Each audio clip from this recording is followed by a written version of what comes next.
this event at the LALCC. I'm just going to introduce myself briefly and ask that everybody introduce themselves as well. We have Connecticut State Representative Hilda Santiago here with us today. Thank you for coming. And yes, so I'm the coordinator here at the Latin American Latino Caribbean Center, and I just ask that we all go around. I'm Michelle Vega, and I'm a student worker here. Hi, I'm Tom Burkholder. I'm the chapter president of AAUP. Hi, my name is John Gomez, and I am a student assistant here. I'm Hiram, and I work for academic affairs. My name's Brian Fontaine. I'm a student assistant there as well. Hi, good afternoon, everyone. Carmen Gloria, AVP for Academic Affairs. Lorraine, please. My name is Avery. I'm the graduate intern in the student affairs. We're gonna have, turns out we're gonna have, and I'm Mary Ann Mahoney. I'm the person in charge of moving chairs. Lorraine Cuyazo de Leon, I'm the admin and the vice president for student affairs. Okay, and then we're going to have John here give a brief introduction. So once again, thank you everyone for being here. Today we are joined with a very special guest, State Representative Hilda Santiago. So Representative Hilda Santiago was elected to serve Maryland's 84th Assembly District in 2012. She is the first Latina to be named Assistant Deputy Speaker pro tempore, a high-ranking leadership position in the House of Representatives. She is also a member of the legislature's Finance, Revenue, and Bonding, Government Administration and Elections, Human Services, and the Legislative Management Committee. She attended and graduated Orville H. Platt High School and obtained a Bachelor of Science in Secondary Education from Southern Connecticut State University, majoring in History and Latin American Studies. Having been involved in local government since 1990, Hilda was appointed to serve on the City Council in 1996 for 1 year, and later became the first Puerto Rican female to win an open seat in Maryland City Council in 2005. Hilda tirelessly amplifies the voice of marginalized groups, advocating for equity, inclusion, and representation. Her passion fuels a commitment to fostering understanding and creating opportunities for everyone in the community. Thank you for joining us today. Pleasure to be here. I'm so honored. Thank you. Okay, so the way this works is tell us your story. It's more of an informal conversation between you and the guest here today.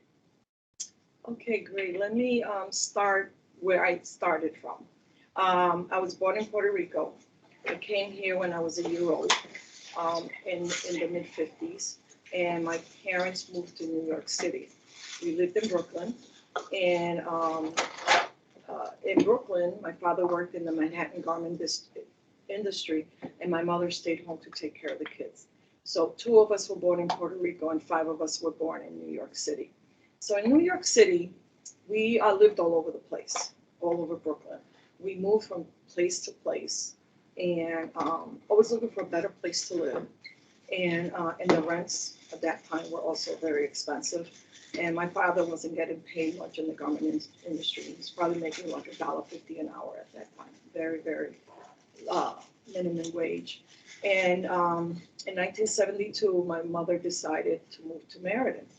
We had an uncle that lived in Meriden already, and we had come to visit here once in a while. And so my mother liked it, and she wanted to move to Meriden. So in 72, I was a senior going into high school. In high school in 1973, I was in my senior year when she ended up moving here. I wasn't happy that she moved to Connecticut.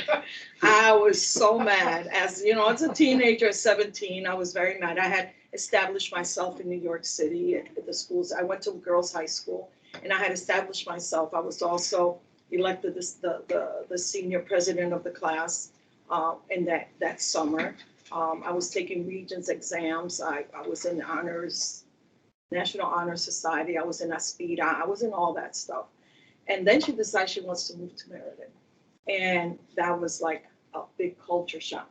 I was not used to being around a lot of white people. And when I went to Platt, there was only like a dozen of us Blacks and Latinos.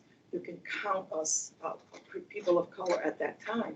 And because when I went to high school in New York City, it was a very diverse population. A lot of kids didn't speak English. They came from Russia and Poland and other Middle Eastern and South America, Puerto Rico. So none of us, we grew up learning English by ourselves because we didn't even have bilingual ed at that time. So my aspiration was always to be a teacher. And when I came to Meriden, my aspirations and my hopes to be a teacher went down the drain because I didn't know anybody.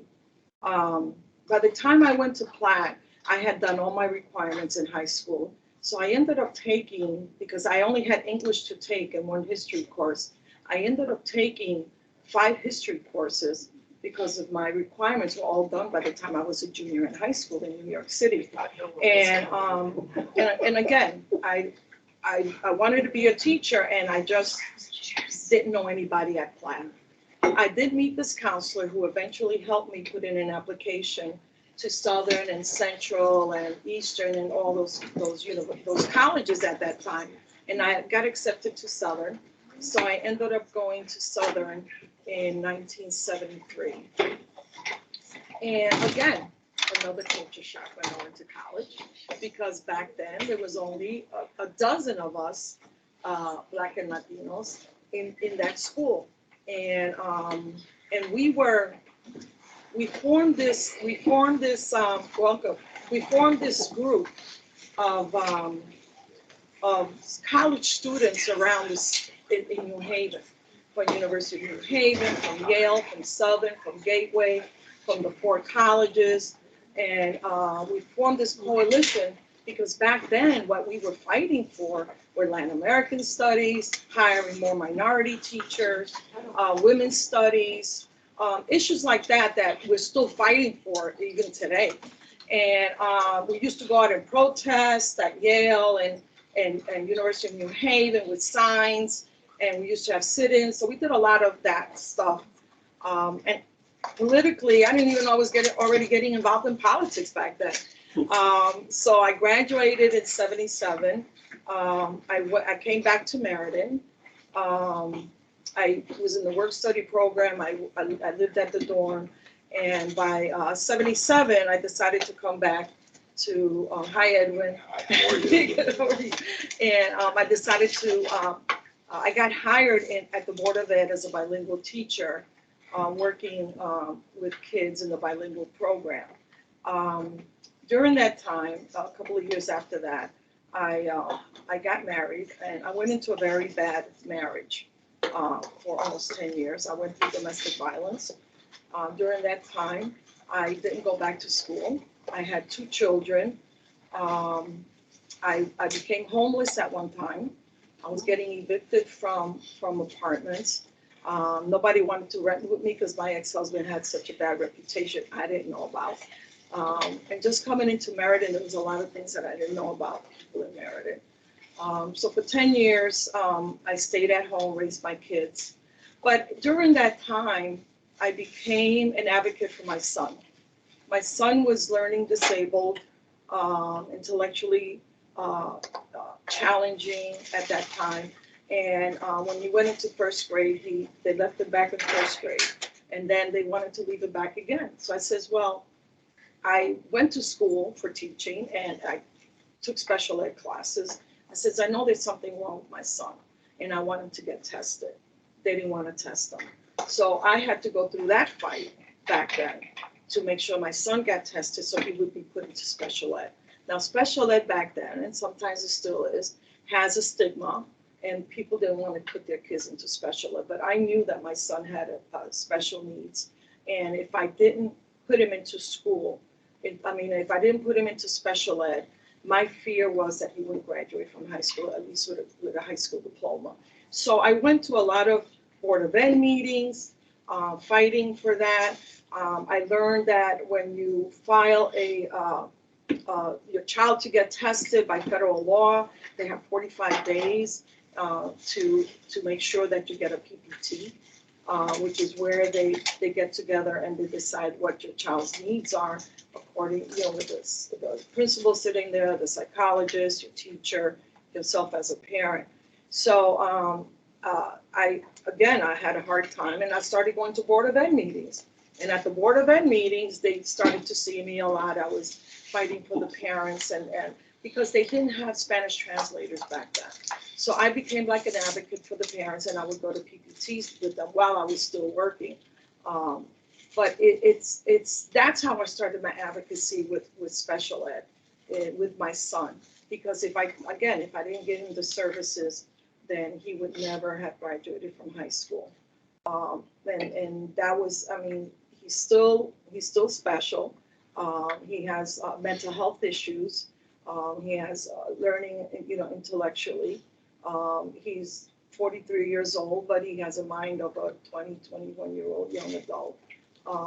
So I'm still doing a lot of advocacy, even in the legislature, where we fight for the rights of special ed kids and kids with disability and people with disabilities. So that's how that was my personal life. After I got my divorce, then I started to get more involved in the city of Meriden. So I met this lady at Casa Boricua, who was an advocate for a lot of the Puerto Ricans and a lot of the Latinos that were coming into Meriden. So I started going with her to a lot of these meetings around the state, political meetings, because she was involved politically. Because when you're head of a nonprofit, even though they tell you not to get involved politically, you have to get involved. Because you have to go and advocate for your services. You have to advocate for the people that you believe in that need the help. So she was very involved in the local Democratic Town Committee. So I became a member of the Town Committee at that time. And I was on the Town Committee for 17 years. And I helped a lot of the federal, state, and local Board of Ed and City Council candidates to get elected. And during that time, I really learned the process of election, door knocking, making phone calls. I learned the district, basically where I lived in, and I got to meet a lot of people, stayed involved. And at that time, the people that, back in the 70s and 80s, the people that were sitting at the table making decisions didn't look like me. They weren't head of household, they weren't raising kids on their own, they weren't working 3 jobs like I did at one time. And they were making decisions for my kids and kids on the Board of Ed and parents without really knowing what the needs were. So I was always advocating for that. But I ran for the Board of Ed eventually in the late 80s. I lost that race by about 200 votes, but it was my first race in Meriden. I was still on the town committee. I stayed involved. Then in 1996 and 97, I got appointed to the city council to finish off somebody else's term. So I was on the city council for 1 year, from 96 to 97. I ran a campaign in 97, and I lost that election by 65 votes. Now, we've never had a Puerto Rican woman or a Latina on the city council. We've had Puerto Rican men back in the 60s because the elections were a lot different.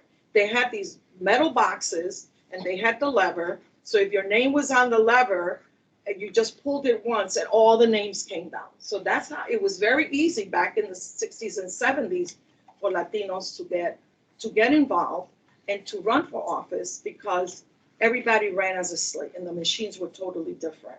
It's not like now where you have a ballot and you can choose. Everybody on the slate got a lever pulled down, and they all won. So we had men on the city council, and we've had men on the Board of Ed back then, but no women. We came close to it. So, and even the last person of color that was on the city council was a Black woman who was a teacher, and that was in 1974.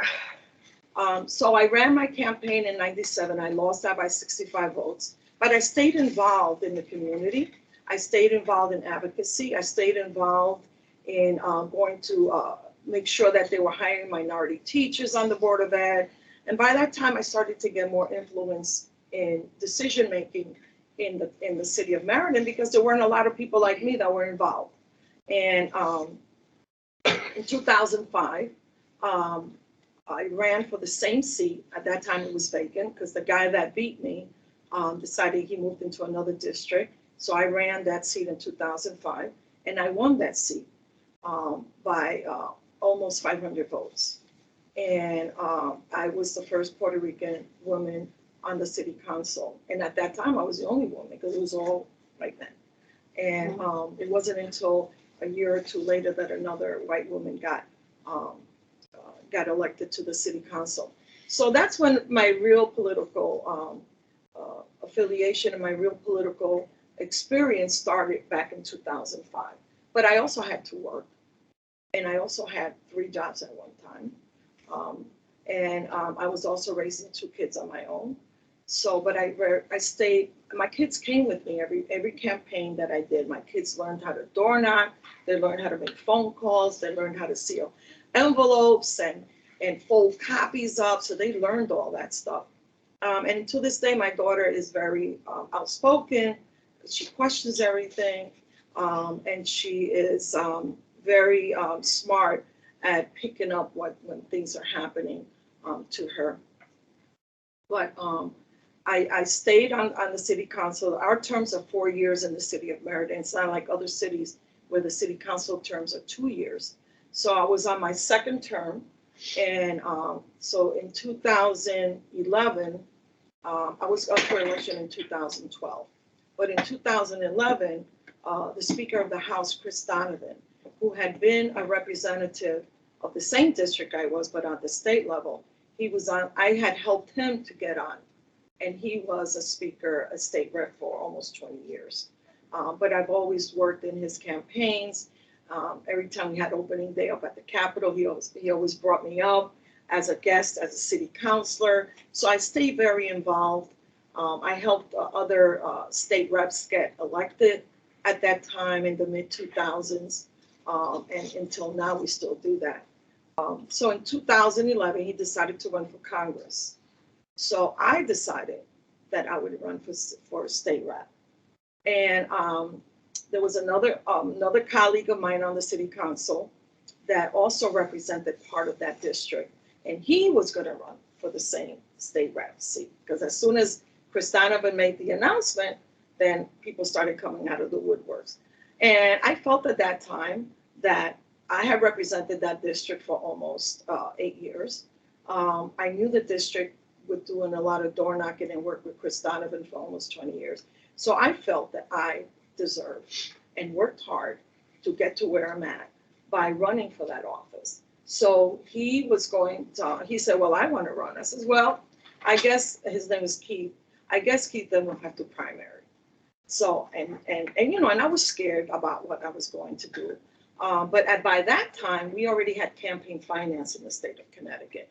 Campaign finance is started in 2010. That was one of the biggest issues that Chris Donovan, who was speaker at that time, worked for, where you raise a certain amount of money. You raise, it's a little bit more now, it's $5,100, but you raise $5,000 and you get a grant from the state. So the state gives you a grant through the SEEC for $32,000 plus the $5,000 that you raise. That's $37,000 to $38,000 in order to run a campaign. If it wasn't for that, I wouldn't have been able to afford it. But it gives the regular person that doesn't have money, that's working, still has to work and pay the bills and live from paycheck to paycheck, an opportunity for them to run for office. So I ran, and I decided that, so I told Keith we're gonna have to primary that. So I raised my money first. So it took me 6 weeks to raise $5,000. And I'm a kind of person, I don't like to ask for money, but I had to at this point. And you get donations from friends and family members, and your doctors and your nail specialist, and anywhere and your church people, anywhere, your school buddies, people you grew up with or went to school with, you ask them for $5, $10 in order to raise for this campaign finance. So I raised the money. I ran against 3 men from 3 different parties in 2012. I ended up winning my seat in 2012 as a state rep, as the first Puerto Rican woman to represent a district in Meriden. that was mostly the inner city. So that was the district that I represented. And I was proud of that. They really, I ran as a Democrat. The Republicans really haven't found anybody that can run against me. So I usually run unopposed. So in the last 3 elections, I haven't had an opponent. So the only bad thing about it is that you get less money. So if you don't have an opponent and you apply for the grant, you only get 1/3 of the grant. But that's fine. But it's been very challenging. I'm so honored to really represent the people in my district, which is the 84th district, which is the poorest, the most neediest district in Meriden, because it's mostly in the inner city, and that's where most of the people of color live. That's where you find the most renters. You have the most renters are in my district. I don't have a lot of homeowners. It's about 51% renters. It's where you have the less educated. A lot of people don't graduate from high school.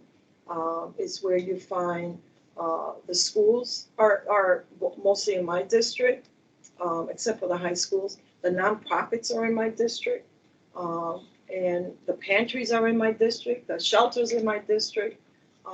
So if you see where most of the activity surrounds Meriden, it's mostly in the inner city, the center of town.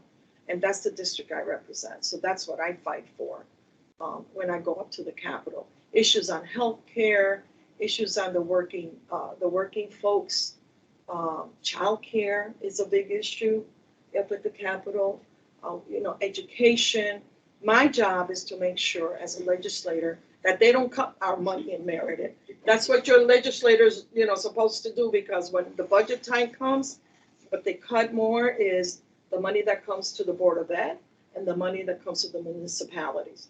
And it's important to also get the same money or get more, because what happens is at the local level, the less money you get from the state, the more your property taxes go at the local level. Because the city councils are the ones that dictate or decide how much taxes you're going to pay on your car, how much taxes you're going to pay for your home, and how much taxes you're going to pay for your garbage pickup. Who pays for that? So it was important for me to make sure that Meriden was getting the money they deserve or entitled to, because we all pay taxes. Taxes go to the state, and then they give us the taxes back to pay for police, for fire, to fix our roads, to transportation, education, healthcare. That's why it's important to do the census. So, because when you have everybody in your town doing the census, the more money you get from the federal government. So that's, basically my way of giving back to the community. Like I said, I've been, it wasn't until my 3rd election that I won as a state rep. I never planned to ever run for office. I always was the person that worked behind the scenes. But when the moment came and the door opened, I said, well, why not me? I worked hard on different campaigns. I know what is needed. I talk to people. I'm really an introvert. I don't talk much. Lorraine knows me. I really don't talk much. But when it comes to politics and fighting for people and things that I believe in and people that I believe in, then I tend to talk a lot more. Because if you don't do the talking and if you don't fight for people that you represent, then who's going to fight for them? And at least I look like my district. I represent my district, and people feel comfortable talking to me when they have issues. For example, from DSS, if they're not now getting their food stamps, or they're not getting their health care. And all I have to do is make a phone call, and they prioritize that issue at the state level. It could be somebody that's not getting special ed services. I call the superintendent, and I say, okay, Hilda, what do you want? What's going on? Who's got the issue? And he takes care of it right away.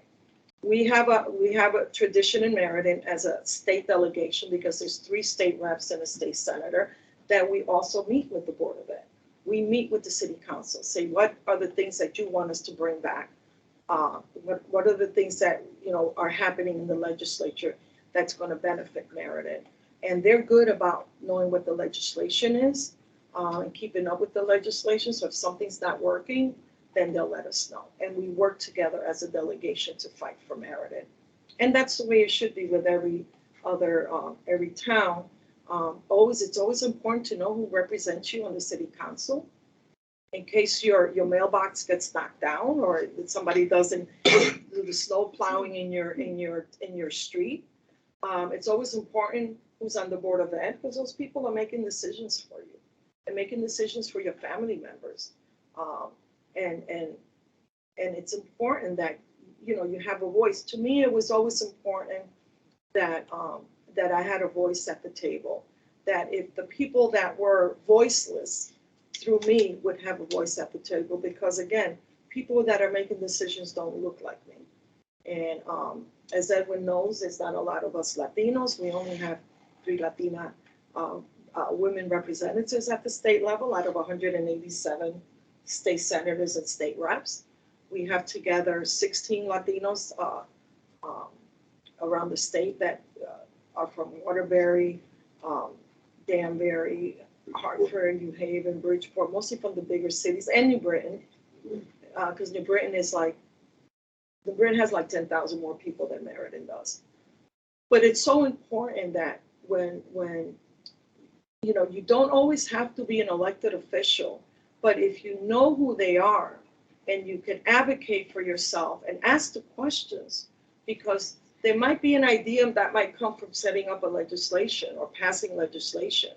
I'm trying now to, I wasn't successful last year, but this year I'm hoping that I'll be successful. For example, I have a barber in my district who does haircuts for autistic kids, and not a lot of barbers know how to deal with autistic kids.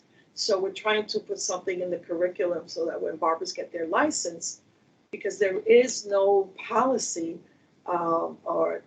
there's nothing in their studies that teaches them how to deal with kids that are autistic. And we also have, in the state of Connecticut and all over the country, we have a big population of autistic kids. So to him, that was important. He brought it to me. And that's one of the issues that I'll be fighting for this session. Also, simple things like doing jury duty. 20 years ago, when I did jury duty, I was able to pick where I could go to. I don't want to travel to New Haven. So now they changed the policy where now you have to go to New Haven. Now you don't have a choice of where you go to do your jury duty. So I'm going to put in a policy, a law, that then they changed it, I don't know why, years ago. But I'm going to put in a law a bill for this session, that if you get picked for jury duty, and if there is a court in your town, that you should be able to do jury duty in your town, that you shouldn't have to go to Willimantic or Danbury or New Haven. Especially, you have to go whether the weather's bad or not, if you get picked. So simple things like that are everyday things that affect your life are so important to people. That's why it's always important to know who your representatives are, because you can give them ideas. You can give them, talk to them about why is something the way it is. Can we change it? When we did the African and Latino, Puerto Rican, Black, and has a Latin American curriculum, the bill was put in for an African American studies curriculum mandating in the high schools, and we said, well, why can't we add Latin American, Latino, Puerto Rican studies also? That's still being tweaked. We're still working with that. It's not perfect, but at least something was introduced a couple of years ago, and the high schools now are teaching Puerto Rican history, Latin American, and African American history, because we need to keep our culture. No matter what the culture is in our history, we need to learn where we came from so that we can know that one there. That was in 2019. It's in here. It's a resource room Yes. for anybody who needs it. So it's important that things like that people might not have thought of. Like in the city of Bridgeport, we just passed a language bill, a parent's bill of rights, that parents should have their information that's being sent home in both languages or in the language of the household. It doesn't have to be Spanish. It could be Polish. It could be Arabic. It could be any other language. We passed that law. I never thought about it because in the city of Meriden, we always made sure that everything was sent home in English and Spanish. But there were other cities that were having the issue. They didn't want to change it in Bridgeport and in the bigger cities. So we had to make a law and mandate it that they do it. So I don't like a lot of mandates, but when people are suffering and people are not getting the information and the resources, then we have to mandate things like that, so that all 169 towns follow the law, the state law. Our most important job as legislators, state legislators, is to pass a budget. If we don't pass a budget, the universities don't get funded, the police don't get paid, the firemen don't get paid at the local level, the schools don't get their money. Your roads don't get cleaned in the winter time. The grass doesn't get cut in the summertime. Education, healthcare, it affects everything that you do on a daily basis. So our job is to make sure that we pass the budget. I sit on the finance committee. I've been sitting on the finance committee for the last 12 years. And it's a committee that I like because our job is to decide what we tax and we don't tax. How do we get revenue? And then the appropriations committee, which is one of the biggest committees also, everybody likes to sit on it because then they spend the money. So they decide what nonprofits, what the schools get, what education gets, what the cities get, what transportation gets, what they all receive. And that's our primary job. Every 2 years, we have to pass a budget. There was 1 year, and I know you were there too, that we didn't pass a budget almost a couple of days before Halloween because the deadline was October 31st.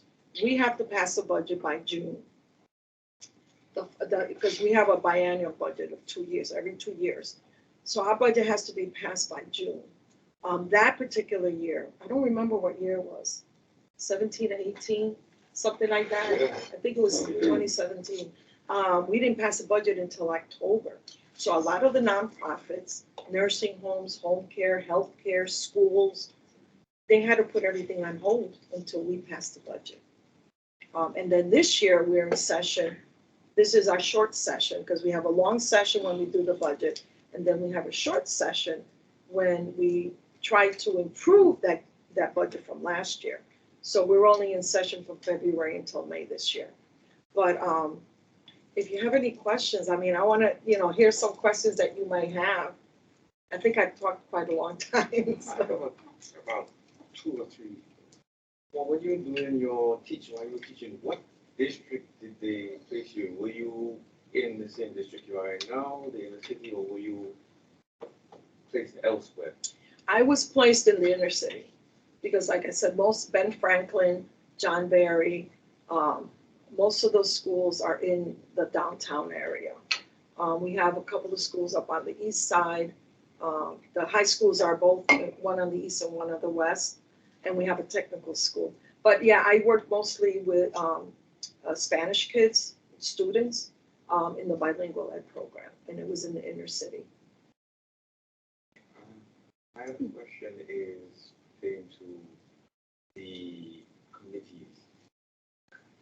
Although this is more from my experience watching the politics of the Caribbean and the, sad to say, blatant corruption through every administration you look at, hard enough. What, in terms of the local committees, the town, how does corruption look?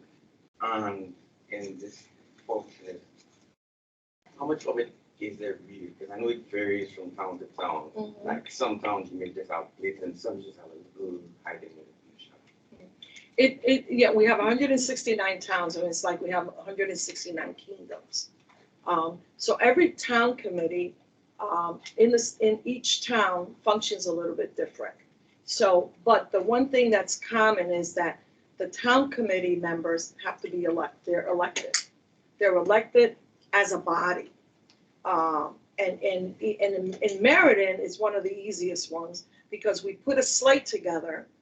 I was on the town committee for 17 years, but as soon as I became an elected official, I got off the town committee. Because in Meriden, the tradition is that once you're an elected official, you already have that power as an elected official, so why not give other people and volunteer to be on the town committee? So what happens is that we get off the town committee, then you have an opening. So every 2 years, and we just did it in January.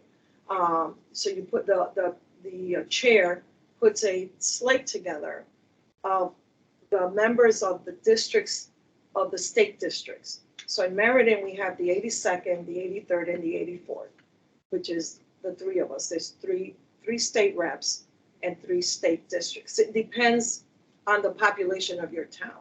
Like, for example, Hartford, Bridgeport, Waterbury, Stanford, and Danbury.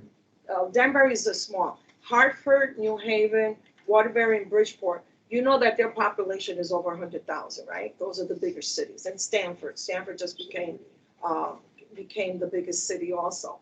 So they get more delegates to the town committee. We only get 45, but they have, like New Haven, for example, has almost 100. They have 99. So when I was running for Secretary of the State, I really learned a lot about how a lot of these town committees run, totally different. So in some, like in Hartford. Hilda, I'm not sure all the students know what a town committee is, and so maybe you could. Yeah, that's what Yeah. The town committee it's at the local level. So you get elected every 2 years and you get a slate together, and the town committee is what decides who gets nominated for city council, for board of ed, for state rep, for governor, for federal. So the town committee is a body of elected officials. Anybody can be on the town committee as long as you live in that particular district. So in my district, I have 15 members that belong to the town committee. So they support me when I run. So I'm running this year. So they nominate me. We have a convention in May, and they nominate me to be their state rep from the 84th district. It's the same thing all over the state. There's 151 state reps. In the whole state, even though we have 169 towns, because we have a lot of small towns in the quiet corner down towards Willimantic and Ellington. So you become an elected official every 2 years. From that elected body, you do the nominations to all those offices. You pick a chair, like a regular committee, you pick a chair, a vice chair, a treasurer, and a secretary. And that comes right within those members that get elected. In Hartford and the bigger cities, they do it a little bit different. The state reps are members of the town committee, and they can do that if their bylaws are like that. And then they petition themselves on by getting signatures. If there's a primary within the town committee, then there's a fight for who takes control of that town committee. We only had that happen once back in the 90s. But anybody who is registered with that particular party, could be Democrat or Republican, can run for office within the town committee. And they have to post it in the paper 5 days before the election. So if I want to run for chair of the town committee, and I say, well, I could do a better job than the one that's there now, I can go to that meeting, bring in my supporters that are all Democrats, because they have to check to make sure they're all Democrats or all Republicans, but I'm a Democrat. I'll talk about the Democrats. And then you can have 100 people that come with you, and you end up becoming the chair, or 200 people, because you have all the votes. That's how it's won at the local level. That's why when people say that local politics is so important, local politics is very important. Again, they decide who goes on the city council by having interviews and nominations, who goes on the board of ed. And it's sad because a lot of people don't vote in the local elections, and that's where a lot of the decisions are being made, and how much you pay taxes in your town. And then you have the state reps, and you have your federal reps. Then you have your 2 U.S. senators, and then you have your congressional, like in my district, it's Johanna Hayes. She represents 41 towns. I also worked for Senator Chris Murphy. I forgot about that. How could I forget? How could you forget? One of the first things you ever did was Yes. hire a couple of LALCC students to Yeah. work on stuffing envelopes on your campaigns, Yes. right? So I 4 years ago? Yes, so I worked for Senator Murphy for 15 and a half years. I worked when he was in Congress and then when he became a senator in 2012. So that gave me a lot more exposure because I did the outreach for the minority when he was in, I did the minority outreach and then I was also a caseworker. So that gave me an insight of the federal government and what casework is all about. We did immigration, we did Social Security, we did education. There's so much at the federal level that it was a great resource for me to work with. I just retired last year, but I'm still working part-time in another job. But and also working as a state rep, we get paid. So we used to get paid $28,000 a year. Last year we gave this January 2023, we gave ourselves a raise. We haven't had a raise in over 25 years. So now we get $41,000 a year. Because being a state rep is not just being in session. When you're not in session, you're working in your community, doing events, going to places, representing your constituents, making sure that things are getting done at the state level. I never knew how many state roads we had in Meriden because there's state roads that the city won't even do anything because it's a state road. So you got to call state, transportation to do something. As easy as replacing a signal light that is on a state road took me almost like 9 months to get done. So those are the things that are so local that it's so important. But the town committee is what gets you your delegates to the state convention when you do your congressionals and when you do your senators and when you do your governor. So you, from the town committee, you pick delegates to be part of those conventions. And that's exciting to it, as it is. Yeah, it's fun. It's a lot of fun. It's fun to go. You get to see people that Yes. you If meet you're people. ever interested in going, let me know. But also find out who your state rep is in your town. It's easy to go into the Connecticut General Assembly, put in your address and you know who your state rep is. And send them an email or find out where they're going to be next. Or invite them to campus. Invite them to campus, yeah, so that they can talk about, what they do. But it's so important that even if you don't run for office, to be involved behind the scenes. That also is very important because not everybody wants to be a politician. Not everybody is cut out to do this work. I had a lot of learning to do, what to say and not to say. You have to be careful. You can't promise anything to anybody because you never know how the budget's going to turn out. But we need more women. One of the things that the Connecticut, Puerto Rican, and Latino caucus now that we formed in the state, in the legislature, is looking for Latina judges. We don't have enough Latina judges. The governor came to us and said, look, we need names of lawyers or public defenders or prosecutors that might want to be judges.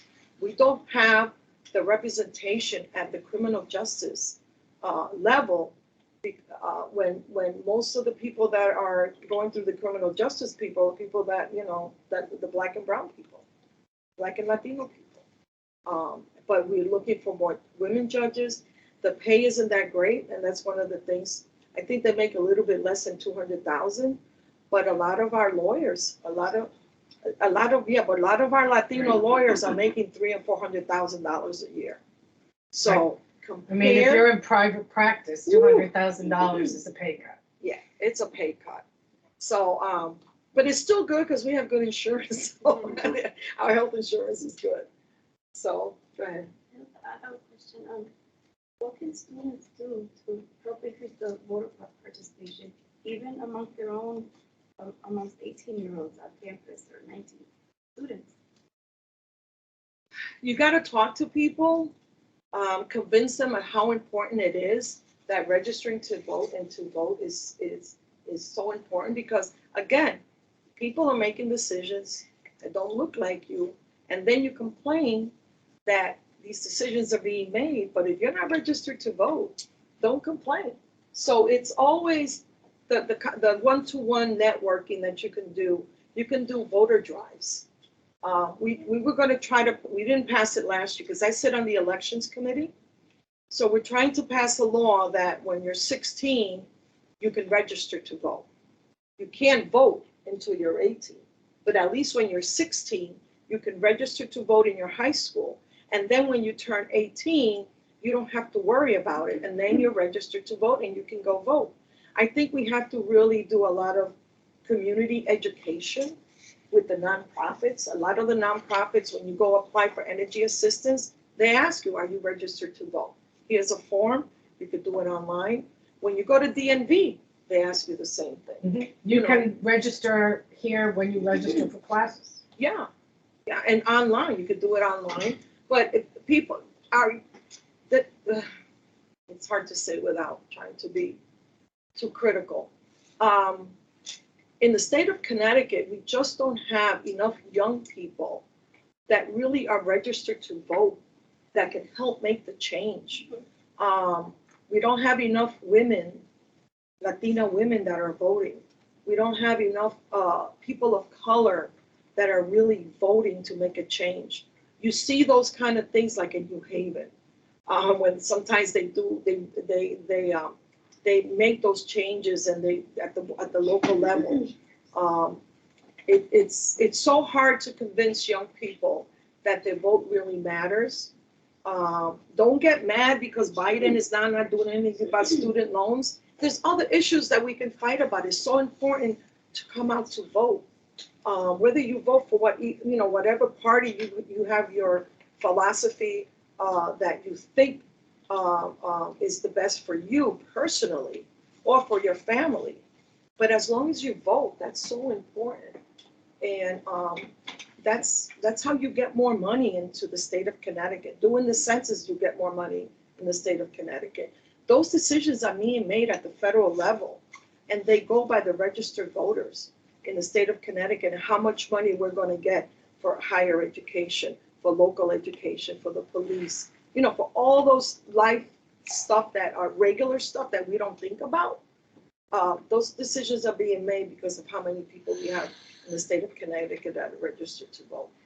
So it's so important to get that message out. When I go door knocking, or we do, most of us state reps, we bring cards with us. So if there's anybody in that home that's not registered, here, fill it out right now. Let's give it back to me. Well, I don't register people. I have somebody with me that will register people because I don't touch those when I'm running.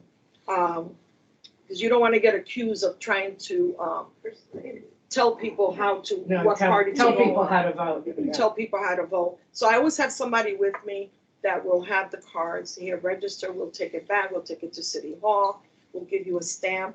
But it's so, especially if you're a homeowner or if you own a car, those decisions on what property taxes you pay is being made at the local level. Right. And where the money goes. And where the money goes, exactly. Everyone here over 18? You should be registered to You should vote. be registered to vote. Mhm. Yes. What advice or tips would you give to a student or to anyone who's looking to kind of start and get involved or just kind of get their foot in the door? One of the things that I would recommend is you do internships. We do internships at the state. I have an intern now that I got from Willimantic, and she is going to UConn, and I'm really excited about. Her major is in political science. Your major doesn't have to be in political science, but she wants to become a lawyer. So seeing me as a role model and making those decisions about the law gives her an inspiration. Said, look, if she can do it, then I can do it. So it's all in who you see portraying you and mentoring. Mentoring is so important. But internships, the congressional offices have internships too, and now they're getting paid. They just started getting paid like a couple of years ago, I think 2 or 3 years ago. They get a stipend. So for gas and for lunch and stuff like that. The congressionals have an office usually in their district. Like Johanna Hayes, who's my congressional person, she has a main office in Waterbury, and they all have offices in Hartford.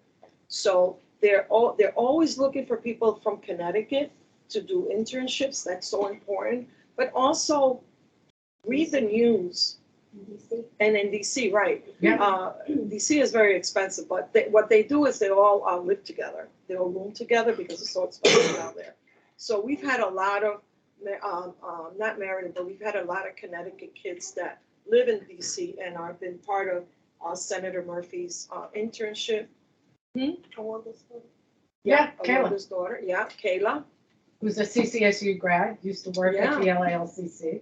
Kayla started off as an internship, and Emily Boucher started, a lot of them in our office started off as Megan, who is now the director of the State Coalition for Domestic Violence, who's married to Sean Scanlon, who's now the controller.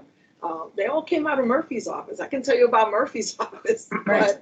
but So it's a great place to meet people. Yes. But one of the things I think Hilda's not saying is volunteering on political campaigns can also be a way to get to know your community better, get to know the leadership in the community, and then when a position comes up, right? So you use your skills. You're a graphic artist, right? You do graphic design. They all need posters made, right? They need posters made. They need signs made, right? And it's a way to show what you can do, to give back to your community, and then you're going along and somebody says, hey, I need a graphic designer for my company, and all of a sudden you're standing there. Right. So volunteering is very important, getting involved in campaigns. And even if you don't get involved in campaigns, because it's not for everybody, you really have to like working in the community, but be part of a board or a commission or something at the city council level. At City Hall, we have so many different kind of committees: environmental, senior, education. We have planning that does a lot of the zoning. We have like over 20 committees. The Human Rights Committee. There's so many committees at the city council level that they're always looking for people to be on their boards. You have to be registered to vote because those appointees, again, are through the local town committee, and also then the mayor approves it, and then the city council approves that you become a member of that board. Right. So right now we're building a senior center in Meriden. So the mayor had to appoint from both parties. He had to appoint a committee to do the senior center building. So we have some young people there that are not seniors, and we have other people involved in that committee because they want to be involved in building a senior center, maybe because of their grandmother, or maybe because of the architect or the graphics, or stuff that might interest you. But there's so many opportunities for people to really get involved. And when you get involved, you realize that you've been involved in politics sometimes all your life. Right. We also discovered Connecticut's a very small state. And everybody after a while knows each other. So Marianne will go to something and we see each other there. We go to, but it's always good to stay involved, even if you do the Boys and Girls Club, or you do the Girls Inc., or we have Beat the Street in Meriden, the Girl Scouts. I tried to get the Girl Scouts, my daughter, over 40 years ago. She didn't like it.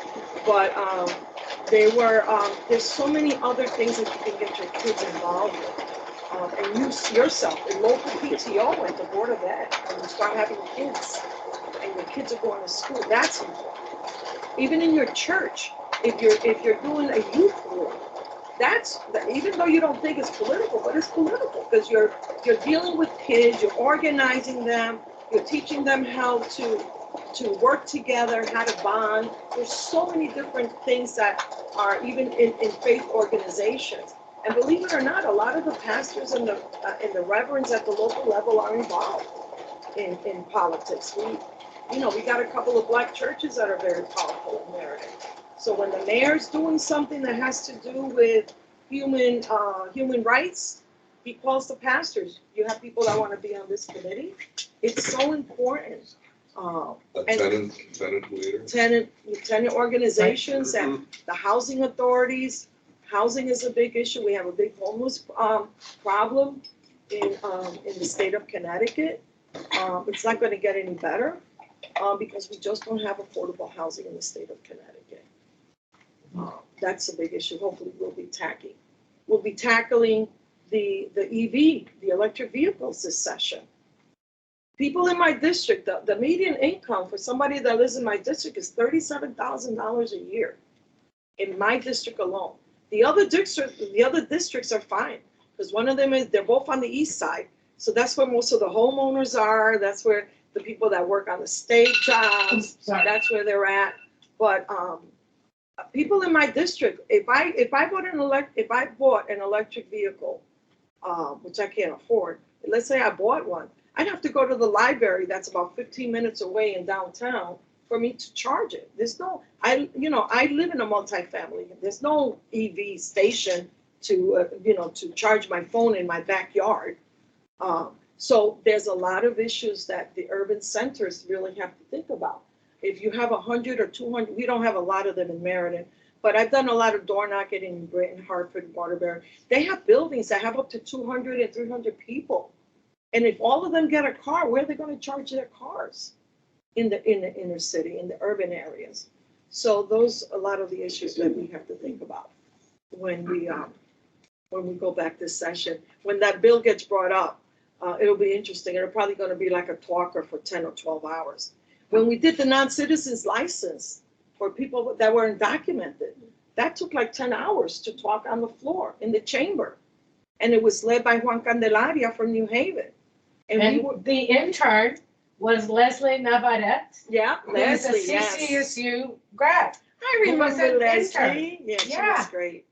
Yeah, she Everyone smiles whenever they hear Leslie Navarrete. Yeah, she was great.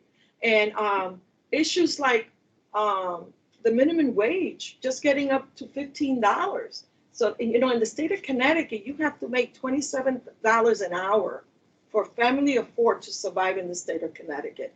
We're still fighting for $15. It just went up to $15.69 because now as the COLA goes up, it's going to go up automatically because we voted on that. But, $15 an hour, how can you survive? But it does help. If you go to McDonald's and you're making $18, $19, $20 an hour, that's money that these young adults can spend and help their families so that they don't have to buy clothes and sneakers and pay for the movies and whatever they're spending their money on, cell phones and all that. And get for work study. And get work study, yes. So it's there's so many opportunities in your town. You look at the city's website, you look at what the Chamber of Commerce is doing. The Chamber of Commerce is doing all kinds of stuff like citizenship classes, GED classes. The Board of Ed is doing a lot of stuff. Lorraine knows, Lorraine lives in Meriden and I'm busy all the time. We just had a Three Kings event. I made sure I went to that. We have a meeting this week with our downtown offices, our downtown businesses, small businesses that are mostly Latino businesses that are in the downtown district, and we have one Jamaican, that are dealing with the homeless issues because the homeless people are hanging around and people don't want to come downtown. So the businesses are going to get together, and I have to go to that meeting Thursday night. So because I want to hear what's going on. We have a C-Town in Meriden, they have problems. So these are things that people will call me about, and I read about it, and I read the newspaper. I'm still old-fashioned. I read the regular paper, but I got to get used to reading it online. But I have a class, so I have to go. Thank you, Mary Thank you Ann. so much for coming. It's Sure. great. And we'll see you again soon. Yes. But I wanted to say before I I leave have to say that Hilda and I got to work together. We sat very close to each other at the legislature, and she was always very conscientious about representing the people she represents, very passionate. When she ran for Secretary of State, I supported her. And just, on the town committee, I just wanted to mention one thing. What Hilda emphasized, the Democratic Town Committee. There's also a Republican Town Committee, but I'm a Democrat like Hilda, so I'll talk about the Democratic Town Committee. The Democratic Town Committee, even though you're elected, you're not a government official.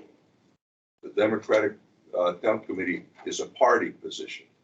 So you become a grassroots leader of the Democratic Party in your town.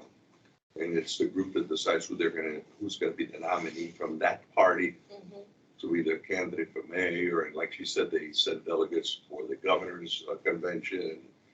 But the town committee is a good way to get involved. We should become a grassroots leader of the Democratic Party. And like I said, you're elected, but you're not a government official. You're more like a liaison between the government officials and the community. You become like the bridge. And That's where the power is. that's where the power is, because all politics is local.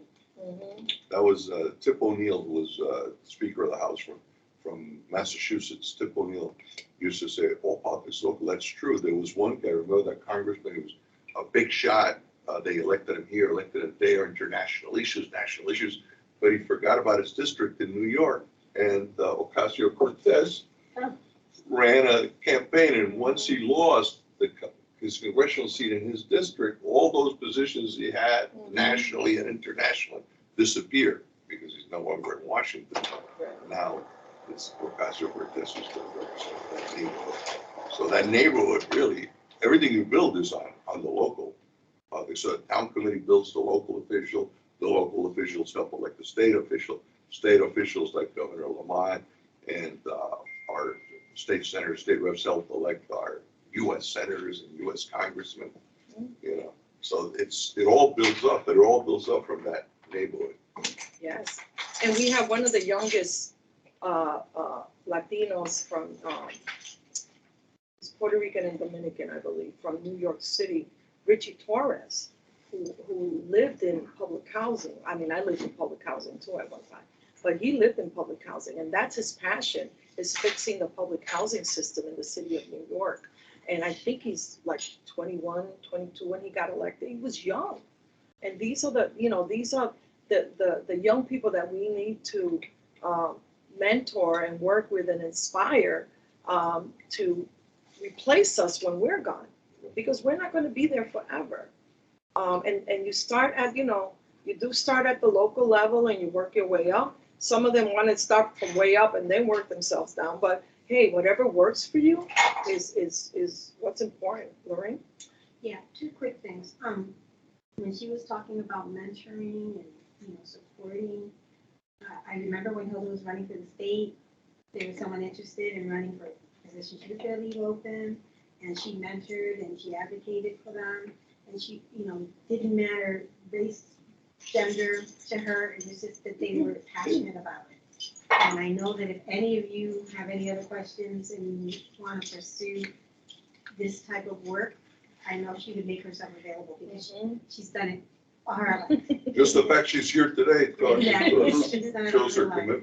commitment. And she supports, anyone that goes up to her asking her for any type of advice or fundraising. She helped my kids when they were fundraising all the time. A lot of cookies. A lot of cookies. I love Girl Scout cookies. But one thing that I've learned is when you're passionate about something and you want to help and you want to help someone in your community, go back to your roots. If you're a transplant, you're now we're from the Caribbean, now you're here in Britain or you're in Hartford. If you like this type of work, then go into your own community. Like she said, she's a part of her district, right? So you want to improve where you are from or where you came from, because I'm a product of public housing too. I don't live in public housing any longer, but I was able to go and do the knocking on the doors. And you would be surprised how things change. So you were in high school, 3-4 years ago. If you start this work in 2 years, it's going to be different. And you are going to open your eyes and you're going to see. And if you really go and knock on those doors, you're going to see some things that you want to change. That's right. Or some things that you're happy to see that have changed.